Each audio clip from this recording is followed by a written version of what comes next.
और सीधे राज्यसभा चलेंगे। जो दूसरे और तीसरे कमेटी तो यूपीए सरकार थे, लेकिन शुरू वाला तो प्योर कांग्रेस गवर्नमेंट था।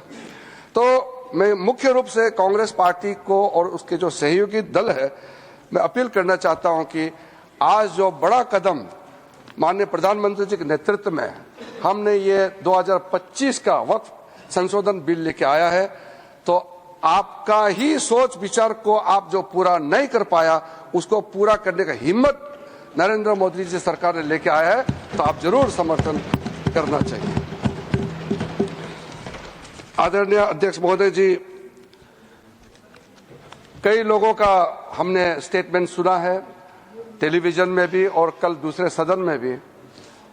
ये कोई नया कदम तो हम नहीं उठा रहे हैं, इतिहास सबका मालूम है। संक्षेप में 1894 में जो प्रिवी काउंसिल ने वक्फ अल औलाद, जो बच्चों के लिए वक्फ क्रिएट करते हैं, उसको इनवैलिडेट करने के लिए एक ऑर्डर पास किया था, जो बाद में जाके बड़ा विषय बना। मुसलमानों का बड़ा दल गया, अपील किया ब्रिटिश हुकूमत के साथ, तब जाकर के 1913 में द मुसलमान वक्फ वैलिडेशन एक्ट को पहले बार औपचारिक तौर पर कानून के रूप में इस देश में शुरू हुआ। फिर 1923 में मुसलमान वक्फ एक्ट पास किया गया, जो केंद्रित किया है अकाउंटिंग और ट्रांसपेरेंसी को लेकर के। फिर मुसलमान वक्फ वैलिडेटिंग एक्ट 1930 पास हुआ, जो है reinforcing the legal validity of family औकाफ। इस तरीके से शुरुआत हुआ। फिर हमारा देश आजाद हुई। उसके बाद 1954 में वक्फ एक्ट पारित हुआ, जिसमें स्टेट वक्फ बोर्ड्स का गठन का प्रावधान वहां से शुरू हुआ। फिर उसके बाद में 1959, 1964, 1969 और 1984 में वक्फ एक्ट 1954 को फिर से संशोधित करके यहां से पास हुआ, और 1995 में सबसे ब्रॉड बेस बिल फाइनली जो आया, जिसको आज हम अमेंडमेंट कर रहे हैं, जिसमें ट्राइब्यूनल गठन का प्रावधान रखा गया। सेंट्रल वक्फ काउंसिल, जो आज के दिन में मैं उसका अध्यक्ष के रूप में काम कर रहा हूं, उसका गठन हुआ। फिर जो वक्फ जिसका इनकम 5 लाख से ज्यादा है, उसमें एग्जीक्यूटिव ऑफिसर अपॉइंट होना चाहिए, यह प्रावधान शुरू हुआ है। अध्यक्ष महोदय जी, ये जब चल रहा था, समस्या तो है, सबको मालूम है, और कमेटी का रिपोर्ट का भी मैंने जिक्र किया, लेकिन ऐसा क्या हुआ जो हमको ये एक मेजर अमेंडमेंट आज लेके आना पड़ा। 2013 में यूपीए सरकार था और चुनाव सर पे था, चुनाव आने वाला था। उसमें यूपीए सरकार ने कदम उठाया कि कुछ बदलाव लाना चाहिए। उस समय सर यूपीए सरकार ने जो चेंजेस लाया है, उसको मैं थोड़ा सा कंपेयर करके बताना चाहता हूं। उस समय भी जेपीसी गठन हुआ, आज भी जेपीसी बनी है। फर्क क्या है सर? उस समय का सेलेक्ट कमेटी में 13 मेंबर थे और इस बार के जेपीसी में 31 मेंबर्स। उस समय का सेलेक्ट कमेटी का टोटल सीटिंग हुआ 22 बार, इस बार का जेपीसी का टोटल सीटिंग हुआ है 36। उस समय total delegation, organisation, stakeholder जो सेलेक्ट कमेटी के सामने में पेशकश हुआ 18 और इस बार 284।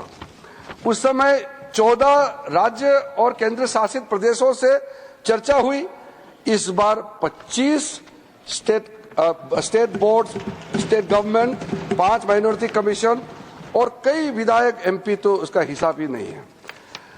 टोटल मेमोरेंडम रिसीव किया उस समय 32 और इस बार का तो मैंने पहले बता दिया 97,27,772 प्लस अनौपचारिक रूप से हमारा मंत्रालय में भी लाखों की संख्या में हमने रिसीव किया है।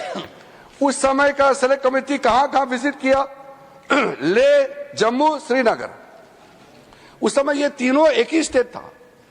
ले अभी यूनियन टेरिटरी हो गया, जम्मू श्रीनगर। और इस बार कहां कहां विजिट किया मैंने आपको नाम पहले ही बता दिया, किस किस शहरों में इस कमेटी ने विजिट किया है। अध्यक्ष महोदय जी, जब हम लोग महत्वपूर्ण बिल पर चर्चा कर रहे थे, थोड़ा सा बैकग्राउंड संदर्भ को भी रखते हुए मैं बात को रखना चाहता हूं।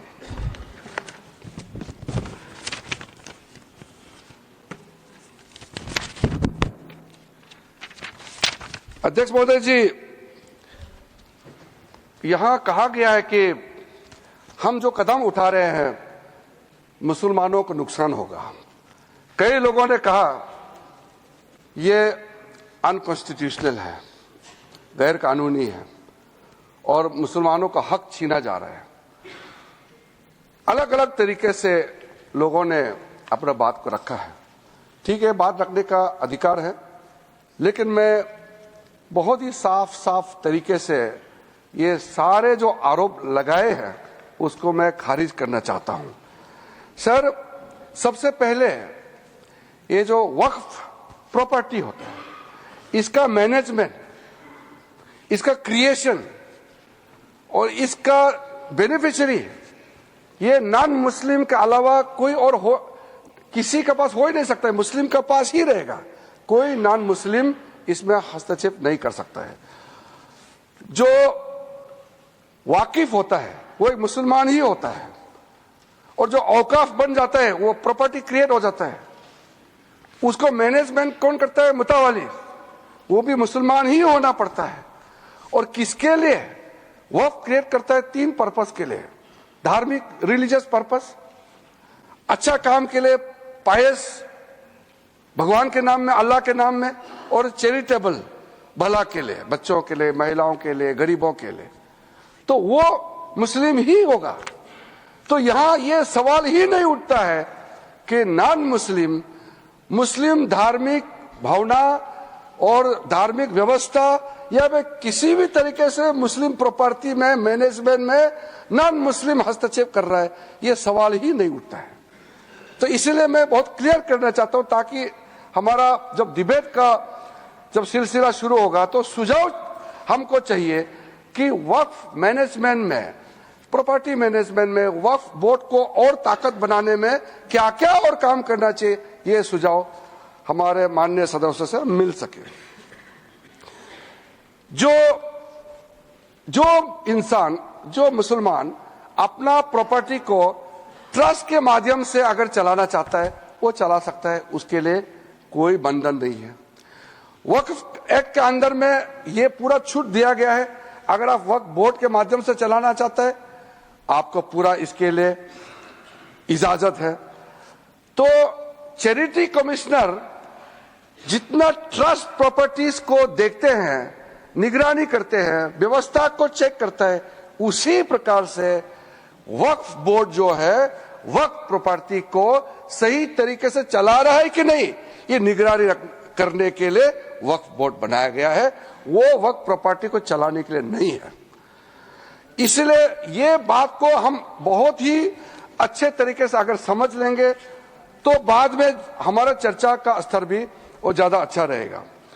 हमने सर जो प्रावधान किया है, बेसिकली ट्रांसपेरेंसी को, अकाउंटेबिलिटी को, एफिशिएंसी को, ये 3 बड़ा पैमाना है। जवाबदेही तो होना चाहिए, क्षमता होना चाहिए, पारदर्शिता होना चाहिए। तो ये 3 जो व्यवस्था है, ये हमारा पूरा एक्सरसाइज जो है इस पे केंद्रित होता है।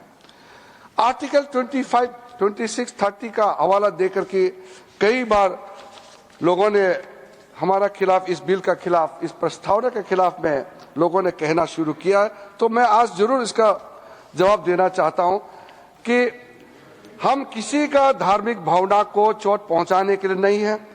एक मुसलमान वक्फ क्रिएट कर सकता है। अब सबसे जो छोटा आप जो क्रिएट करता है फितरा, सबसे छोटा सर, वो हर मुसलमान, गरीब से गरीब मुसलमान भी क्रिएट करता है। ज़कात आप क्रिएट करते हैं, आप देते हैं, दान देते हैं, उसमें कोई किसी को अधिकार ही नहीं है पूछने का कि हिसाब किताब कैसे किया है। ये आपका अंदर का बात है, आपका फेथ है इसमें हम हस्तक्षेप कैसे कर सकते हैं? इसलिए बिल्कुल ये बात आप बिल्कुल मत बोलिएगा अपना बात रखते समय कि सरकार या कोई गैर मुसलमान के जो कामकाज में उसका तौर तरीके में हस्तक्षेप कर रहा है, ये मत बोलिएगा। वैसे तो कोर्ट केसेस बहुत है, मैंने दूसरे सदन में भी कोर्ट करके बताया, यहां मैं फिर से इसको दोहराना चाहता हूं ताकि कोर्ट ने क्या रूलिंग दिया है वो भी क्लियर हो जाए।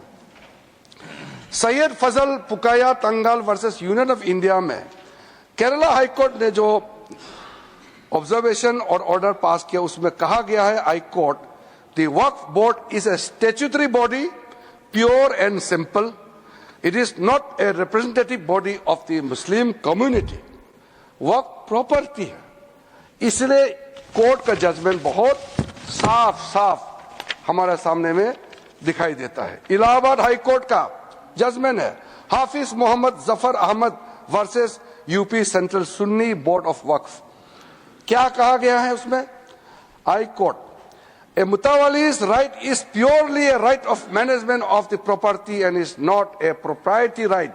The duties of a mutawali are purely of a secular character. His duties are not of a religious character. इसलिए मुतावालीस को ऊपर में निगरानी रखने के लिए वक्फ बोर्ड बनाया गया है।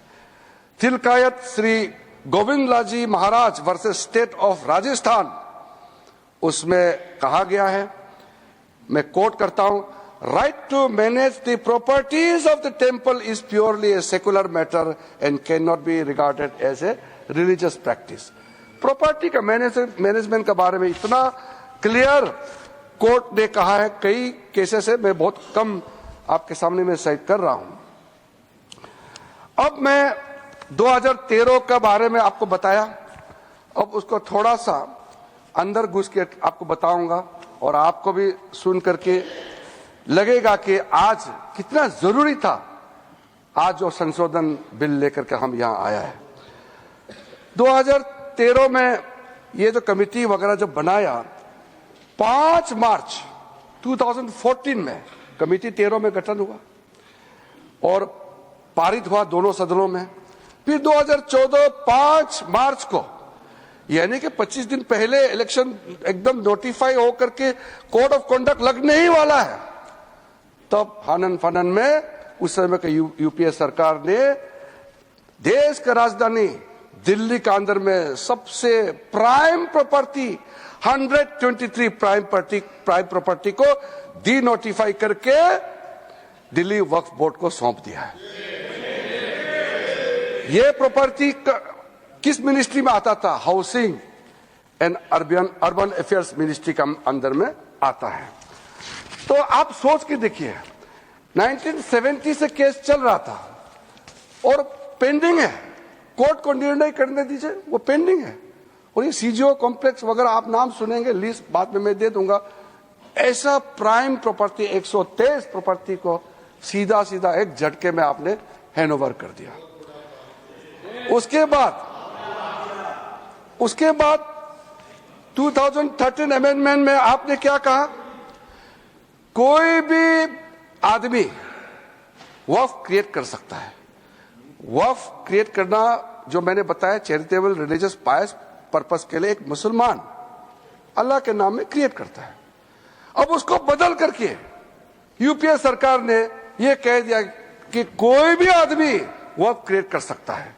तो हमने इसको चेंज करके पुराना 1995 का प्रावधान के साथ मिला करके साथ साथ हमने ये कहा, now in the proposed amendment only persons practising Islam for more than 5 years can dedicate waqf. नमस्कार, स्वराज एक्सप्रेस आप देख रहे हैं और मैं हूं आपके साथ काजल दुबे और आपको सीधी तस्वीरें दिखाते हैं राज्यसभा की कार्यवाही की लाइव तस्वीरें। कोई विरोध होने का मुझे कोई कारण नजर नहीं आता है। सर, जो आज हम बिल लेके आया है, एक आप इसको कह सकते हैं नए सवेरा, एक अच्छा सोच के साथ जब हम आए हैं, तो हम बिल का नाम को भी, नाम से तो आपत्ति नहीं होना चाहिए, नाम को हमने अच्छा नाम लेकर के आया है।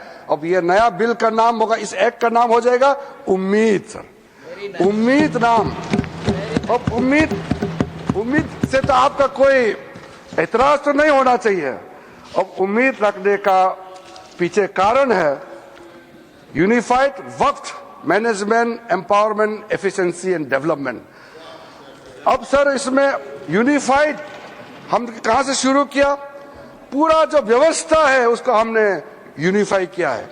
कलेक्टर का रोल से लेकर के सर्वे, रजिस्ट्रेशन, म्यूटेशन, इंक्रोचमेंट और जितना भी जो मैटर है उसको अब पारदर्शिता के साथ जब हमने यूनिफाइड एफर्ट डाला है to overcome the issues which were pending for such a long time, तो इसको हमने यूनिफाइड एफर्ट के साथ में आया है।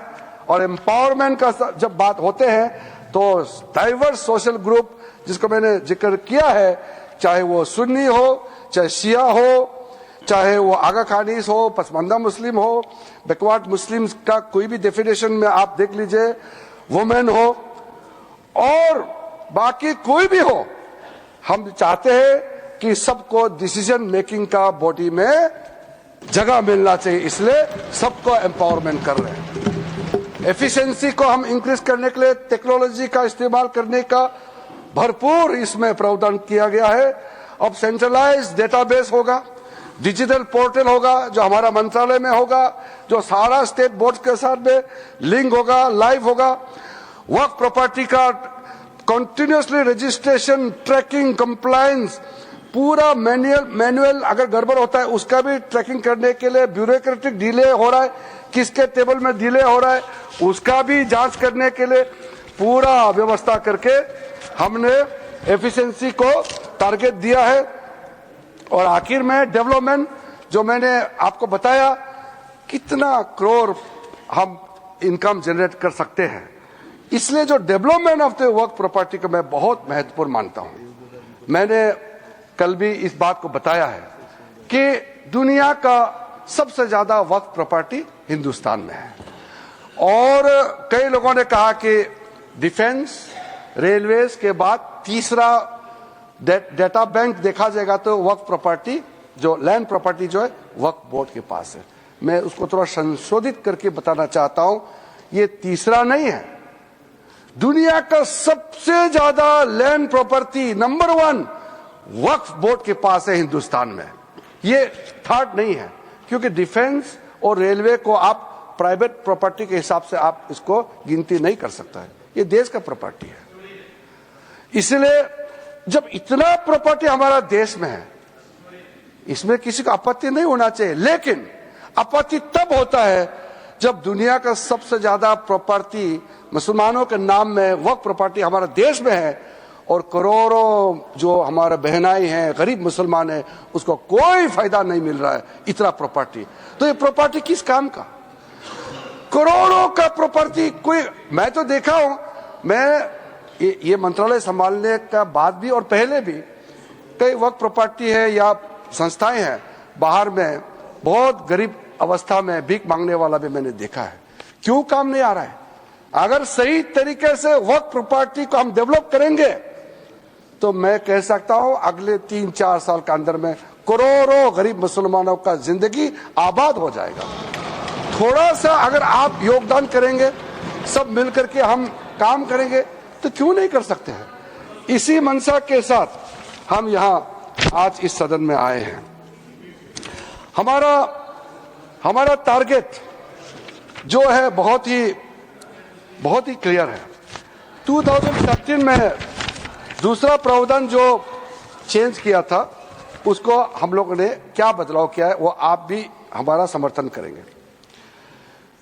वक्फ प्रॉपर्टी जो है ये तो आप जानते ही है, इसको कोई भी प्रॉपर्टी हो उसका एक टाइटल होने के लिए कोई डॉक्यूमेंट चाहिए, कोई रजिस्ट्रेशन चाहिए, कोई प्रूफ तो चाहिए।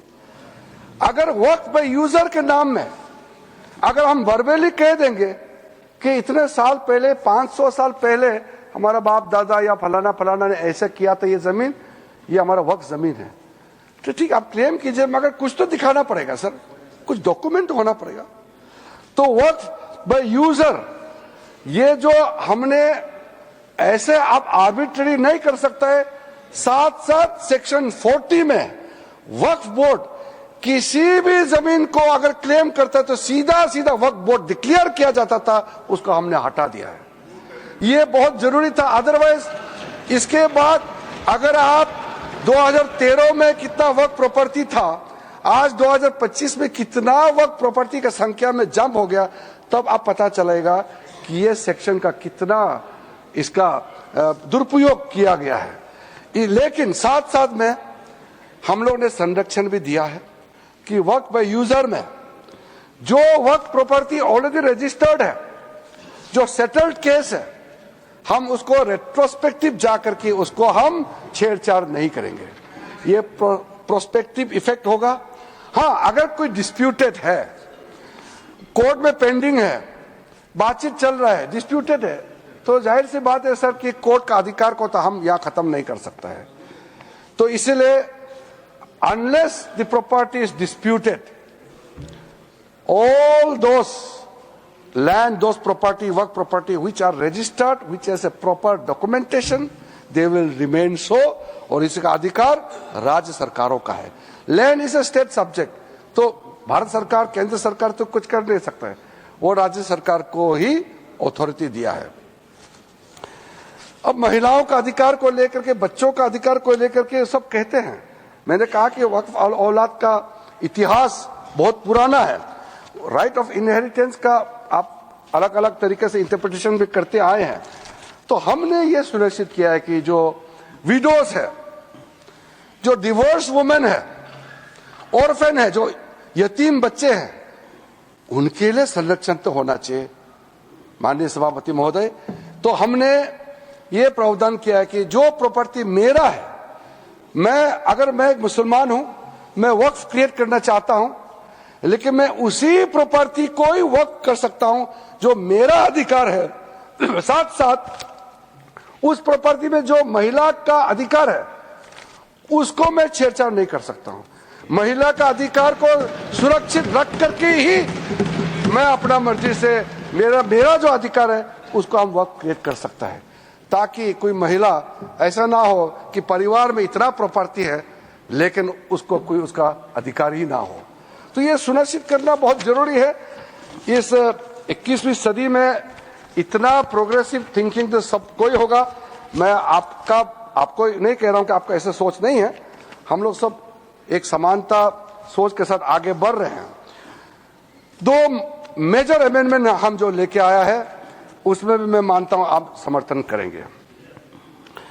एनी मॉन्यूमेंट्स, कई मॉन्यूमेंट्स हमारे देश में protected areas under ancient monuments preservation act 1904 और ancient monuments and archaeological sites and remains act 1958 declared as work properties under this act or under any previous act shall be void. कोई